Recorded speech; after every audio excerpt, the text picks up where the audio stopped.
17 ရက်8လ2026အင်္ဂါနေ့မနေ့အတွက်ပေါ့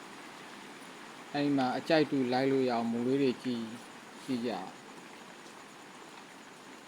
81နက်ခတ်သူ့2ပင်ကျော်မှာ6ဘူးဆိုပြီးတော့ပူဆင်းတယ်နောက်တစ်ခါ6ပင်ကျော်ပေါ့1 2 3 4 5 6ပင်ကျော်ပြီးတော့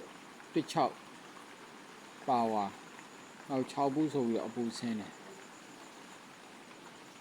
အဲဒီလိုပဲ1 2 3 4 5 6ပင်ကျော်ပြီးတော့94ဆိုတဲ့ပါဝါပြီးတော့သူ့2ပင်ကျော်မှာ16ဆိုပြီးတော့ပါဝါဆင်းတယ်နောက်တစ်ခါ83ဆိုတဲ့ပါဝါသူ့2ပင်ကျော်မှာ2ခွန်ဆိုပြီးတော့ပါဝါဆင်းတယ်ညနေကအဲ့ဒီမူနဲ့ပေါ့အဲ့ဒီမူမှာသူကဘာတွေထပ်ပြီးတော့တွေ့ရလဲဆိုတော့81 6ဘူးဆိုပြီးတော့ကြာပြီးညနေပိုင်းမှာသူက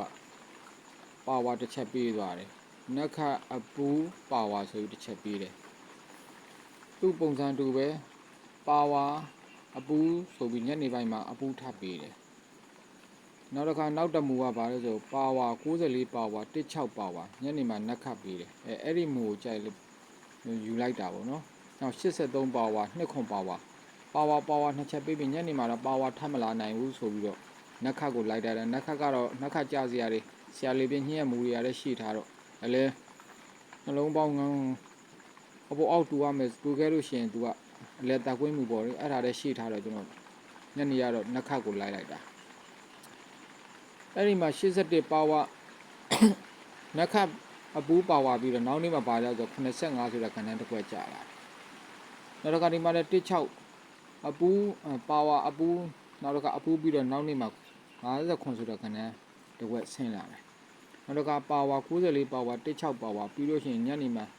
42ဆိုတဲ့နက်ခတ်ကြာပြီးနောက်20ဆိုပြီးဖြစ်လာတယ်အဲ့ဒီကဏ္ဍ3ခုရဲ့တူညီချက်က85 59 20ဒီညနေအခုလည်းပုံစံတူပဲပါဝါဆို3ချက်ပေးပြီးပါပြီညနေမှာမနက်ပိုင်းမှာဆက်ပြီးပေးလာနိုင်တဲ့ကဏ္ဍကဘာဖြစ်လာမလဲဆိုတော့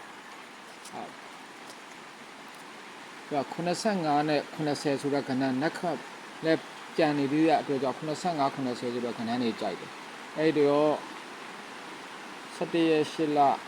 26အင်္ဂါမနေ့အတွက်အင်္ဂါမနေ့ဆိုသူကနေကုန်းအထီကြီးရတော့နေကုန်းအထီကြီးရ